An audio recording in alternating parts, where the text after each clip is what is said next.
mbokk yi ànd ak MMD Média salaamaaleykum. Depuis dossier Ousmane Sonko ak Adji Sarr dañu wax ni complot amu ci mais tey coow li lan moo ko indi ba fii mu yëg si tey bu fekkee amul complot ci coowal Adji Sarr ni mu tënkee Sénégal da koo tënk comme ni ñuy tënk aw mool koo wax ñu toog ñuy débat ñuy waxtaan ci milieu justice ci milieu assemblée nationale foo dem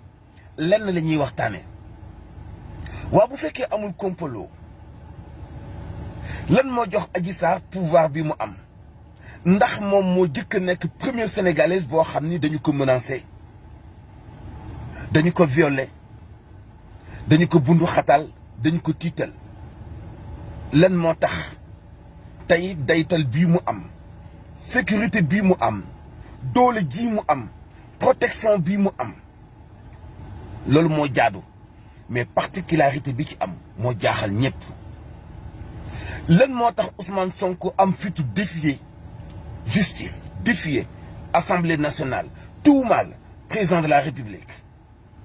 lan moo tax Ousmane Sonko déclaré guerre mortelle Ousmane Sonko yabul Macky Sall Ousmane Sonko miinul Macky Sall Ousmane Sonko lu tax mu tëb accuser Macky Sall taxul ñu ni Macky Sall yëg na li xew de waxuñu loolu de mais dañu ni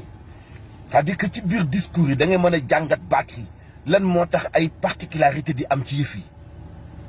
protection bu Adji Sarr mel ni moom rek mooy sénégalais bu ñu menacé moom rek mooy sénégalais bu dund te dundam amatul sécurité lan moo tax Ousmane Sonko tëb ni Macky Sall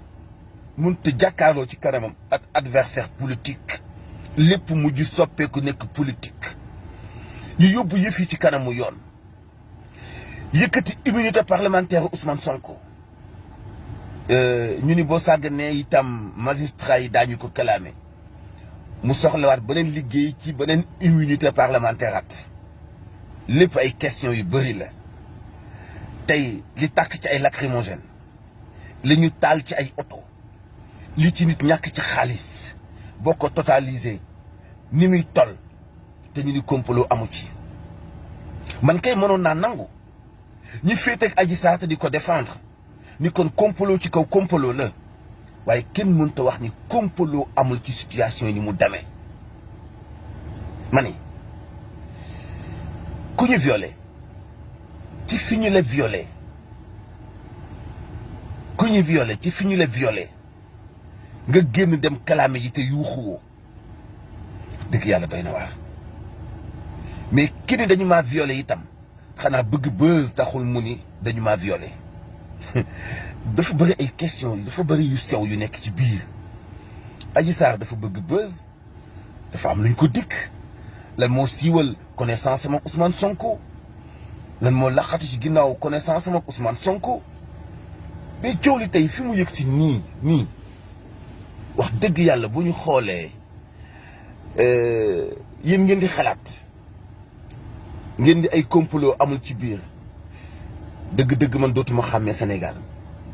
li ñuy laaj kay mooy kan moo ne ci ginnaaw complot bi wala ñan ñoo ne ci ginnaaw complot bi ñan ñoo am intérêt ci sacrifier Ousmane Sonko ñan ñoo am intérêt ci protéger Adji Sarr ñan ñoo am intérêt aussi ci jouer loo Adji Sarr bi le rôle ok yooyu mooy question yi mën nañu laaj itam ni Adji Sarr lan moo tax Sonko violé ko benn yoon ñaari yoon ñetti yoon ñeenti yoon mu soog koy dénoncé waaw bu fekkee ni ëllëg Sonko waxuma dafa egg ci Adji Sarr mais bu fekkee egg na ci moom laa ni egg bi doon consentement lan la yoon réserver Ousmane Sonko lan la yoon dencal Ousmane Sonko bu fekkente ni bii ci wàllu enquête dem nañu ba yegg ci ni même bu fekkee séq nañu dafa tegoon ci kaw consentement lan la yoon waajal gars yi ku nekk ak fi nga féete li la arrange rek ngay wax waaye bu dëgg jibee loxo dem gémmañ ñu bëri ñu féete Ousmane Sonko ñu ngi ñàkk a rafetlu le fait que procureur def réquisitoire contre X man sax damaa jàpp ni loolu moo jaadu nag. xam nga leen moo tax yéen wóor na leen ni Adji Sarr ak nu mu man di mel ci àdduna amul doole ji mu am mënu ko tabaxal boppam, amul puissance bi mu am mënu ko créer boppam, amul xel mii mu am tey, fit bii mu am tey, courage bii mu am tey, détermination bii mu am tey. donc ñan ñoo ko teg ci bonne voie loolu question la. xam nga lu ko mën a leeral réquisitoire contre X bi nga xam ni dina jàppanda la ñu ubbi enquête. bu ma nekkoon tey jigéen ñaale Ousmane Sonko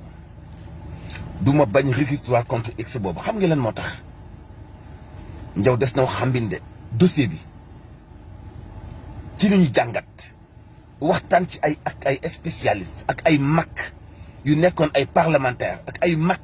yu nekkoon ci ay institutions yu mag yu nekk ci réew mi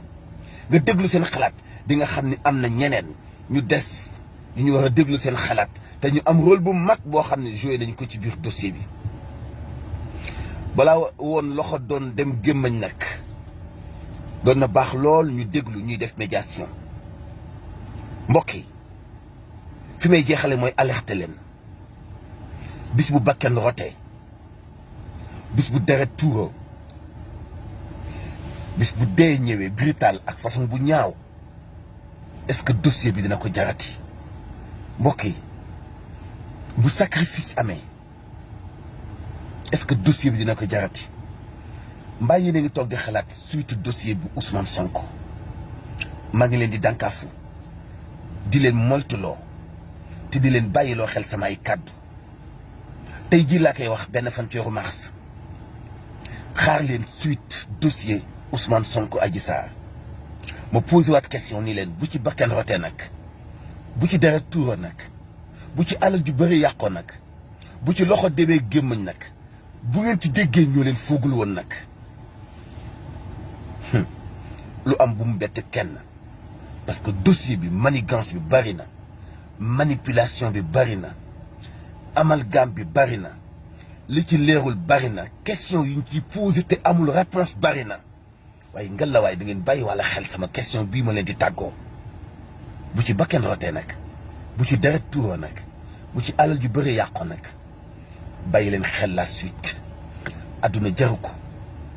yàgg ku nekk li nga mën a jiite dong ngay jiite. bu sa mandat jeexee nga dem keneen ñëw. yaay tànn wala yàlla mooy tànn. boo xamee ne yow ci sa bopp fa nga nekk tegoo fa sa bopp nga xam ni kon tànnoo yàlla mooy tànn. te ëllëg nag mat naa sedd loolu donte du añ te du ndekki.